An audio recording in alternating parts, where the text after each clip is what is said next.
গাড়ি চালাবার সময় কেউ মোবাইল কিংবা মদ্যপ অবস্থায় গাড়ি চালাবেন না, অতিরিক্ত বেগে কেউ গাড়ি চালাবেন না, এবং নিজের কাগজপত্র এবং যাদের 18 বছর বয়স না হলে তাদের মোটরসাইকেল দেবেন না, এবং লাইসেন্স ছাড়া তাদের কোনো গাড়ি দেবেন না।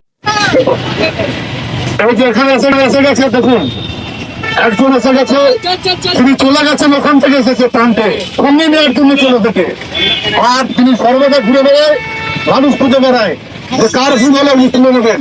আমি গৌরবকে বলবো, আপনি এখানে কি করতে আসছেন? হেলমেট পরে গাড়ি চালাবে না, দাঁড়াও দেখাচ্ছি। সিট বেল্ট তো নেই, সিট বেল্ট কই? হ্যাঁ, সিট বেল্ট পরে গাড়ি চালালে না চালালে এই হয় অবস্থা। সিট বেল্ট পরবে। ও মদ কেউ বেটা গাড়ি চালিয়েছে? হ্যাঁ, মদ খেয়ে গাড়ি চালাচ্ছে? দাঁড়াও, ওটা মোবাইলটা ওটা ওটা ওকে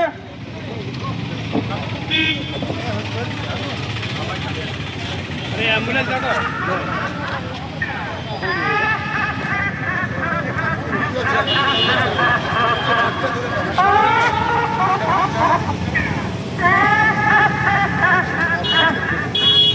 আচ্ছা, যিনি অ্যাক্সিডেন্ট করেছেন তিনি তো, ওনার তো অবস্থা খারাপ, তিনি আছেন, ওনাকে আমরা আমাদের ফোনের মাধ্যমে, যেটা আমাদের পুলিশের পরিষেবা, ফোনের মাধ্যমে আমরা অ্যাম্বুলেন্সকে ফোন করবো।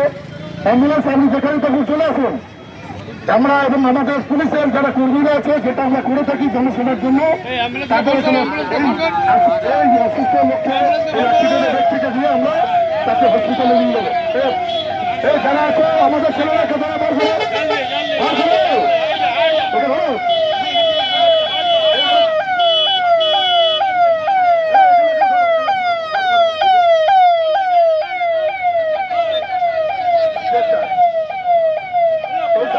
আমাদের একটা ডেমনস্ট্রেশন এইভাবে আমরা করে থাকি।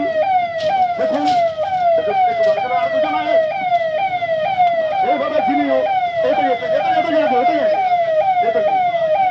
গাড়ি থেকে উনি তো গেছেন, ওনার তো পরে হবে, যিনি বেঁচে আছেন ওনাকে আমাদের বাঁচানো একমাত্র ফার্স্ট টাইম।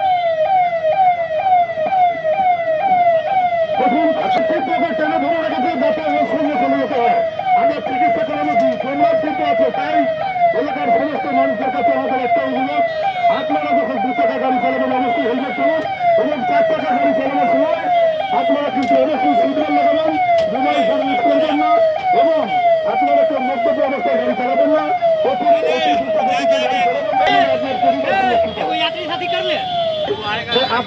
আপনি সুরক্ষিত থাকলে আপনার পরিবার সুরক্ষিত, সারা পশ্চিমবঙ্গ সুরক্ষিত থাকবে।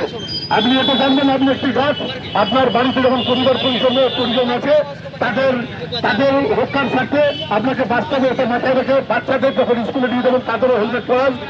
লোকাল বা বাইরের এই কথা বলে হেলমেট থেকে বিদেশ ডেকে আনবেন না, এটাই আমাদের অনুরোধ। এবং এখানে উপস্থিত আছেন আমাদের এখানের বড়ঘর বাড়ির মাননীয় বড়বাবু, এবং উপস্থিত আছেন বড়ঘর স্বাস্থ্য বিজ্ঞানের ভারপ্রাপ্ত আধিকারিক মহোদয়। আজকে আমরা এখানে আমাদের ছোট একটা অনুষ্ঠানটা শেষ করার আগে মাননীয় আইসি সাহেবকে দু এক কথা বলে অনুরোধ করছি।